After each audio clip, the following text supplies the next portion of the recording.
सीता माता अशोक वृक्ष के नीचे बैठी थी। उनका शरीर क्षीण हो गया था, बाल बांधे हुए थे। वे लगातार भगवान के नाम का जाप कर रहे थे और मानसिक रूप से भगवान और उनके गुणों की लीला को याद कर रहे थे। हनुमान ने दूर से ही उन्हें प्रणाम किया। वे एक पेड़ पर चढ़ गए और बैठ गए। रावण ने आकर सीता को मनाने का प्रयास किया, फिर धमकी दी, लेकिन सीता की दृढ़ता, पवित्रता, राम की भक्ति और शुद्धता से प्रभावित होकर वह वापस चला गया। कई राक्षसों ने सीता को रावण के अनुकूल होने के लिए राजी करना शुरू कर दिया। इससे सीता बहुत दुखी हुई। तब त्रिजटा ने उसे अपने सपने की कहानी सुनाकर आश्वस्त करना शुरू किया। सारी राक्षसी वहां से चली गई। थोड़ी देर बाद त्रिजटा भी चली गई। सीता को बड़े संकट में देखकर उन्होंने हनुमान को राम के जन्म, विवाह, पलायन, सीताहरण आदि की कहानी पेड़ पर बैठे बताई। हनुमान की यह अमृतवाणी सुनकर सीता जी काफी संतुष्ट हुई। फिर हनुमान जी ने कहा, मुझे श्री राम ने भेजा है। उसने सोचा, यह कहीं आसुरी माया तो नहीं। हनुमान ने कहा, माँ, मैं करुणानिधान के चरणों की कसम खाता हूँ कि मैं भगवान राम का सेवक हूँ। उसने आपको विश्वास दिलाने के लिए मुझे एक अंतरंग कहानी सुनाई है। जब आप जंगल में उनके साथ थे और जब जयंत ने कौवे की आड़ में आप पर हमला किया, तो भगवान ने उस पर इशिकास्त्र का प्रयोग किया और इसलिए उसने त्रिलोक में कहीं शरण नहीं मिली। वह अंगूठी जो आपने नाविक को देने के लिए दी थी और वह अंगूठी जो भगवान ने अपनी उंगली पर पहनी थी, वह भगवान ने मुझे दी थी ताकि आप विश्वास कर सकें। तुम मुझ पर विश्वास करो, मैं आपके चरणों में नमन करता हूँ। उद्धरण चिन्ह। हनुमान का हृदय वास्तव में निष्कपट था और उन्होंने सत्य प्रमाण दिया, इसलिए सीता को विश्वास बैठा। सीता ने हनुमान को नीचे बुलाया और अंगूठी ले ली और वे आनंदित हो गए। वो प्रभु का संदेश पाकर इतना खुश हुई कि ऐसा लगा जैसे उसे प्राण प्रिय प्रभु ही मिल गए हो। उन्होंने हनुमान से कहा, हनुमान, आपने आज मेरा बड़ा उपकार किया है।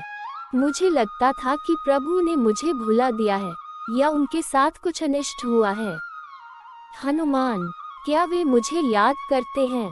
क्या मैं उन्हें फिर कभी देख पाऊंगी? क्या वे जल्द ही मेरा उद्धार करेंगे? बोलते बोलते सीता का गला आंसुओं से भर गया, वह बोल नहीं पाई।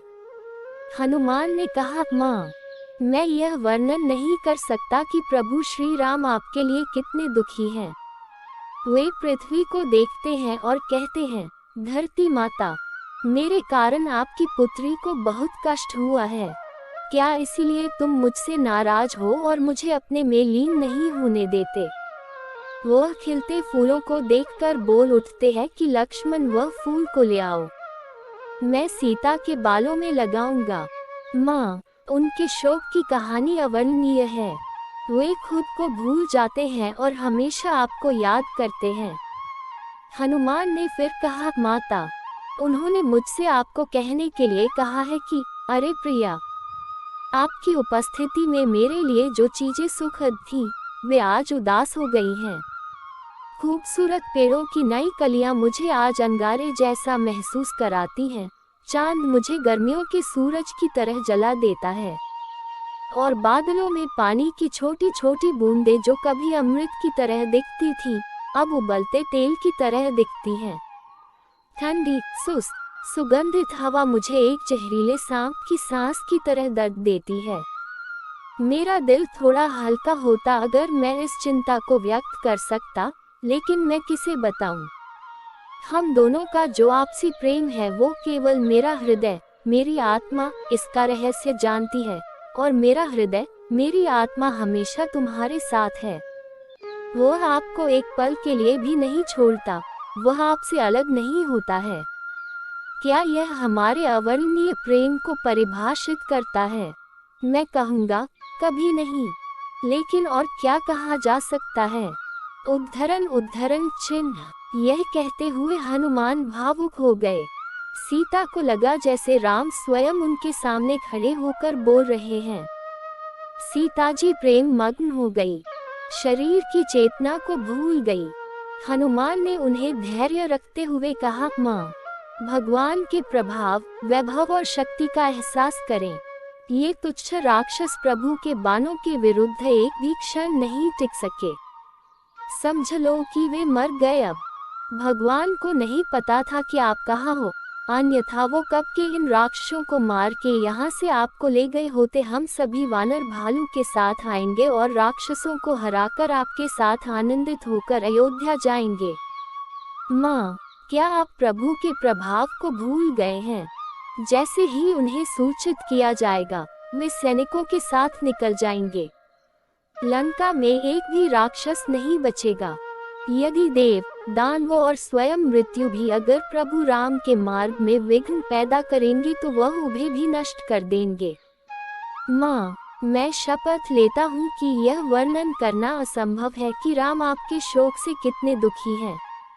वे एक पल की भी देरी नहीं करेंगे, आप उन्हें जल्द ही देखेंगे।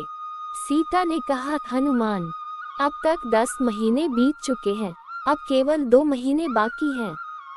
अगर इस बीच भगवान ने मुझे नहीं बचाया तो मैं उनकी दृष्टि से वंचित हो जाऊंगी। मैं उनके दर्शन की उम्मीद में जीवित हूँ। रावण ने अब तक मुझे मार दिया होता अगर विभीषण ने मेरे लिए प्रार्थना विनंती करके मेरी रक्षा नहीं की होती। हनुमान को यह सब बताते हुए सीता व्याकुल हो गई। उसका गला कस गया, वे अधिक नहीं बोल सकती थी। हनुमान ने कहा, माता, प्रभु मेरी बात सुनते ही तुरंत चल पड़ेंगे, लेकिन उन्हें आने की आवश्यकता क्यों है? मैं आज आपको इस दैत्य से मुक्त कर सकता हूँ। आप मेरी पीठ पर बैठो, मैं आपको समुद्र पार ले जाऊंगा। मैं आपको तुरंत भगवान राम के पास पहुँचा दूंगा, जो कि प्रवक्षण पर्वत पर विराजमान है। भगवान की कृपा से मैं न केवल आपको यहाँ से ले जा सकता हूँ, बल्कि रावण सहित पूरे लंका को छीन कर सकता हूँ। अब देर मत करो, जब मैं आपको ले जाऊंगा तो कोई भी दानव मेरा पीछा नहीं कर सकेगा। हनुमान की बात सुनकर सीता बहुत प्रसन्न हुई।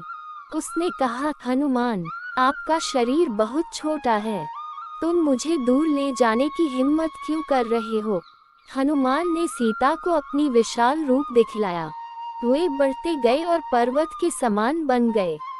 उन्होंने सीता से कहा, माता, अब देर मत करो, कहो तो राक्षसों के साथ लंका भी ले चलूं। निर्णय कीजिए और चलते हुए राम लक्ष्मण को प्रसन्न करो। जानकी ने कहा, हनुमान, मुझे आपकी ताकत और आपकी शक्ति पर भरोसा है। आप वायु और अग्नि के समान तेजस्वी हैं। आप मुझे ले जा सकते हैं, लेकिन आपके साथ आना मेरे लिए ठीक नहीं है। यह हो सकता है कि मैं आपकी गति से मूर्छित हो जाऊं, आपकी पीठ से गिर भी सकती हूँ। आपको राक्षसों के साथ बड़ी लड़ाई लड़नी होगी और आपको अपनी पीठ पर मेरे साथ बड़ी मुसीबतों का सामना करना पड़ेगा। यह युद्ध के बारे में है, आप जीत सकते हैं, लेकिन इससे प्रभु का यश नहीं बढ़ेगा। इस तरह से मेरे आने से कई लोगों को आश्चर्य होगा कि हनुमान किसको पीठ पर ला रहे हैं। वे एक पल के लिए भी हमारे चरित्र पर शक कर सकते हैं। सीता जी ने उन्हें कई कारण बताते हुए कहा, मैं स्वेच्छा से आपके शरीर को नहीं छू सकती। यह तथ्य कि रावण ने मेरे शरीर को छुआ था, यह चिंता का विषय था। मैं असमर्थ थी, मैं क्या करती? जब राम यहाँ आते हैं और राक्षसों के साथ रावण को मारते हैं, तो मैं उनके साथ आऊंगी। यही सही होगा। हनुमान ने सीता की बातों का सम्मान किया और फिर माता ने उनको प्रशंसा करते हुए कहा, आपकी भक्ति, ईश्वर में आपकी आस्था और आपकी शक्ति और पुरुषार्थ को देखकर बहुत संतुष्ट हूँ। मैं आपको सद्गुणी, अमर और सदाचारी होने का आशीर्वाद देती हूँ। प्रभु का स्नेह आप पर सदा बना रहे। यह सुनकर हनुमान प्रसन्न हुए। उन्हें और क्या चाहिए? यही जीवन का परम लाभ है। उन्होंने माँ के आशीर्वाद को अचूक कहकर आभार व्यक्त किया। अपनी माता को देखकर हनुमान ने सोचा कि अब श्री राम का रावण से युद्ध निश्चित है। लेकिन उसका किला इतना मजबूत है, उसके चारों ओर की दीवारें इतनी सुरक्षित हैं, सभी लंका द्वार यंत्रों से लैस हैं कि सहज रूप से उन पर विजय प्राप्त करना संभव नहीं है। यह सब तोड़े बिना हमारे आक्रमण का रास्ता नहीं खुलेगा, लेकिन इसे कैसे तोड़ा जाए एक बड़ा सवाल है। खैर, मैं एक वानर हूँ, इसलिए मैं फल खा सकता हूँ, क्योंकि अब भगवान का काम हो गया। मैं पेड़ों की कुछ शाखाओं और पत्तियों को तोड़ सकता हूँ, क्योंकि दुष्टों को भड़काने का यही एकमात्र तरीका है। हनुमान ने फैसला किया। उनकी बुद्धि और शक्ति को देखकर सीता माता ने भी अनुमति दे दी। For more, like, share, subscribe to Stories for You. Jai Shri Ram.